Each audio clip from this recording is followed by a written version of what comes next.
19 வயது உள்ள இந்த ஒரு பொண்ணுக்கு 69 வயது உள்ள ஒரு முதியவரின் இதயத்தை மாற்றி வச்சதுனால என்ன நடந்துச்சுன்னு தெரியுமா?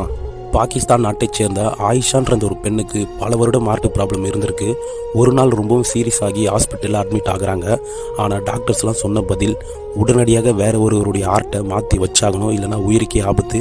ஆனால் இது எங்களால் செய்ய முடியாதுன்னு பாகிஸ்தான் டாக்டர்ஸ்லாம் கைவிரிச்சிட்றாங்க. அப்பா இல்லாத அந்த ஒரு பொண்ணை கடைசியாக இந்தியாவுக்கு கூட்டிகிட்டு வராங்க அந்த பொண்ணுடைய அம்மா. இந்தியாவை நம்பி வந்த இந்த பொண்ணுக்கு சென்னையில் இருக்கிற எம்ஜிஎம் ஹாஸ்பிட்டலில் உடனடியாக அட்மிட் பண்ணப்படுது. ஒரு பக்கம் அந்த பொண்ணுடைய அம்மா நமக்கெல்லாம் ஹெல்ப் பண்ண மாட்டாங்க பாகிஸ்தான் நாட்டுக்காரங்கன்னு நினச்சிட்டு இருக்கிறப்ப, தமிழ்நாட்டில் இருக்கிற ஒரு வில்லேஜில் 69 வயதுள்ள ஒரு முதியவரின் இதயம் கிடைக்கப்படுது. அதன் பிறகு சென்னை எம்ஜிஎம் ஹாஸ்பிட்டல் டாக்டர்ஸ் அந்த ஹார்ட்டை சரியாக டிரான்ஸ்ஃபர் பண்ணி அந்த பொண்ணுடைய உயிரை காப்பாற்றுறாங்க. இந்த ஒரு வீடியோவை நீங்கள் இந்தியாவில் இருந்து பார்த்துட்டு இருக்கீங்கன்னா இந்த வீடியோக்கு ஒரு லைக் கொடுங்க. இதோட நெக்ஸ்ட் வீடியோவில் பார்க்கலாம். Download ShareChat.